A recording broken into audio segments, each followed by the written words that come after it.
పవన్ కళ్యాణ్ గారు ఒక 10 ఎకరాలు శిఖం భూమిని ఆయన అప్పుడు తెలంగాణ వచ్చిందన్నటువంటి దుఃఖంలో ఉన్నాడు పాపం.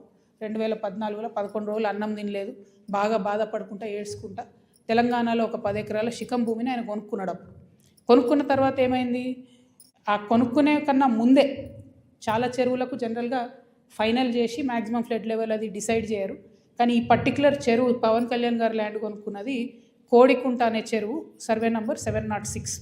దీంట్లో మొత్తం ఫైనల్ నోటిఫికేషన్ వచ్చింది. ఏ 10 ఎకరాలు అయితే ఆయన కొనుక్కున్నాడో అది శిఖం భూమి అని ఫైనల్ నోటిఫికేషన్లో ఇరిగేషన్ డిపార్ట్మెంట్ చెప్పి ఉన్నది. పవన్ కళ్యాణ్ గారు నిన్న మాట్లాడుకుంటే ఏమన్నారంటే, నా తప్పు ఉంటే అది శిఖం భూమి అయితే ప్రభుత్వానికి ఇచ్చేస్తాం అన్నారు. అయితే ఈయన రిజిస్ట్రేషన్ చేసుకునేటప్పుడు ఎన్ని తప్పులు దొరికాయంటే, అందులో ఓన్లీ 3 ఎకరాలే శిఖము, మిగతా 7 ఎకరాలు మాగాని అని రాసింది. ఖచ్చితంగా రికార్డ్స్లో ఉంది. నేను ప్రభుత్వాన్ని డిమాండ్ చేస్తూ ఉన్నాను. ఇరిగేషన్ రికార్డులో 10 ఏకర్స్ శిఖం భూమి అని ఉన్నది. ఆ కాగితాలు మా దగ్గర ఉన్నాయి. కానీ ప్రభుత్వం దగ్గర ఆల్రెడీ డేటా ఉంటుంది కాబట్టి మీరు చర్యలు తీసుకోవాలని డిమాండ్ చేస్తున్నాను. పవన్ కళ్యాణ్ గారు నేను అడిగేది ఏంటంటే, మీరు వాపస్ ఇస్తా అన్నారు కదా, వాపస్ ఇచ్చేసేయండి. మామూలు రైతుల దగ్గర తీసుకున్నప్పుడు కాంపెన్సేషన్ ఎట్లా ఇస్తారో గవర్నమెంట్, మీకు కూడా ఏ టీడీఆరో ఏ పైసలు ఇస్తారు, అర్జెంటుగా వాపస్ ఇచ్చేసేయండి. మీరు కంచె వేసిండ్రు, ముందు ఆ కంచె తొలగించండి. శిఖం భూమిలో కూడా కంచె వేయడానికి ఉండదు. మీరు మట్టేసిండ్రు, ఆడ గోవులకు వాటికి వీటికి గ్రాసం వేస్తున్నా అని చెప్పారు. మట్టేసిండ్రు, ఆ మట్టి మొత్తం చెరువులే వేసిరు కాబట్టి అది కూడా తొలగించాలి. తక్షణమే మీరు వాపస్ ఇవ్వాలని చెప్పి నేను పవన్ కళ్యాణ్ గారిని డిమాండ్ చేస్తున్నాను. At the same time Pawan Kalyan గారు ఏమంటాడు, అనేకమైన మాటలు అన్నాడు. తెలంగాణ వాదులు ప్రాంతీయవాదం అంటే ఉగ్రవాదం అన్నాడు. అనుకుంటా నేను గద్దరన్నకు కారు కొనిచ్చిన అన్నాడు.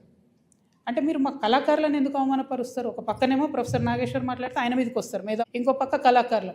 అసలు మీరు కూడా కళాకారుడే కదా, మీరు సినిమా యాక్టరే కదా. మీరు సినిమా యాక్టర్గా మీకు ఎట్లా వస్తుంది జీవనాధారం? ఏ సినిమాకైనా హయ్యెస్ట్ ఇన్కమ్ నైజాం నుంచే వస్తుంది. అంటే మా తెలంగాణ బిడ్డలు చూసే టికెట్లతోనే మీ సినిమాలు నడుస్తాయి. హయ్యెస్ట్ ఇన్కమ్ నైజామే, హయ్యెస్ట్ కలెక్షన్స్. అంటే మీరు కొనుక్కున్న ప్రతి కారులో మా తెలంగాణ బిడ్డలు కొన్న టికెట్ పైసలు ఉన్నాయి. మీరు కొనుక్కున్న ప్రతి భూమిలో మా తెలంగాణ బిడ్డలు కొన్న టికెట్ పైసలు ఉన్నాయి. మీరు మా గద్దరన్నను పట్టుకొని నేను కారు కొనిచ్చినానని ఆయన చనిపోయాడు. మీరు కొనిచ్చిరో కొనియలేదో ఎవరు తెలియదు. కానీ జనరల్గా ఏమంటారంటే, మనం ఒక మంచి పొజిషన్లో ఉన్నప్పుడు కుడి చేత్తోని దానం చేస్తే ఎడమ చేతికి తెలియదు అంటారు. అప్పుడెప్పుడో కారు కొనిచ్చి గప్పాలు కొట్టుకునేది మీరు కొంటే కొన్నారు కావచ్చు, పెద్ద ముచ్చటేముంది. ఆయన ఎన్ని ఫోక్ ట్యూన్స్ దొంగతనాలు చేసి మీరు సినిమా పాటలు పెట్టుకుంటలేరు. ఇచ్చిరా ఎప్పుడన్నా రాయల్టీ మీరు ఫోక్ ఆర్టిస్టులకి? ఎప్పుడన్నా ఫోక్ ఆర్టిస్టులను ఆదుకున్నారా? చిన్న నిర్మాతలను ఆదుకున్నారా? పక్క రాష్ట్రాల్లో ఎట్లా చేస్తారు, తమిళనాడులో అక్కడిక్కడ వాళ్ళందరూ. నేను ఎందుకు ఈ మాట చెప్తా ఉన్నా అంటే, మీరు ఒకటంటే మేము 100 అనాల్సి వస్తుంది. పవన్ కళ్యాణ్ కానీ ఎవరు కానీ భూములు కొనుక్కున్నా, అది రిజిస్ట్రేషన్ చేసుకున్నా, వాటి ఫైనల్ డీటెయిల్స్ తెలిసేంత వరకు మీకు తెలిసి నేను ఎక్కువ మాట్లాడను. నేను ఈ వివాదం వచ్చిన తర్వాత పర్టికులర్లీ పవన్ కళ్యాణ్ భూమి గురించి వాస్తవానికి నేను మాట్లాడలేదు. చాలామంది తెలంగాణ వాదులు తీసి ఇంటర్నెట్లో పెట్టిన తర్వాత అదేంది అని నేను డీటెయిల్గా తీసుకుంటే, ఆ డీటెయిల్స్లో వచ్చింది ఏంటి అంటే, అన్ని లేక్స్ లాగా కాకుండా ఈ లేక్కి ఫైనలైజేషన్ అయిన తర్వాత వారు కొనుక్కున్న 10 ఎకరాలు కూడా శిఖం భూమి అని తెలుస్తుంది. కాబట్టి ఆయనే అన్నారు కదా, శిఖం భూమి అని తెలిస్తే వాపస్ ఇస్తాను, వాపస్ ఇవ్వమని మేము డిమాండ్ చేస్తాం.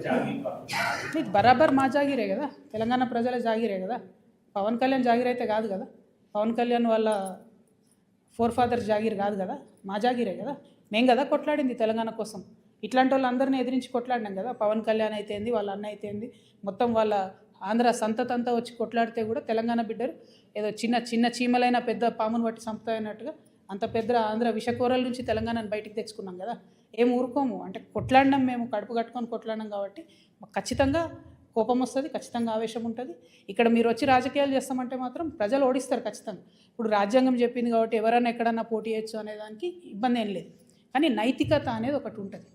మీ వల్లనే సావగొట్టబడి, మా వనరులు దోచుకోబడి, మా సంస్కృతి మరుగున పడిపోయి, మేము ఇబ్బంది పడి 1200 మంది అమరవీరులు చచ్చిపోతే నువ్వు ఇక్కడ వచ్చి రాజకీయం చేస్తా అంటే, మరి మేము తెచ్చుకునేది ఎందుకు తెలంగాణ?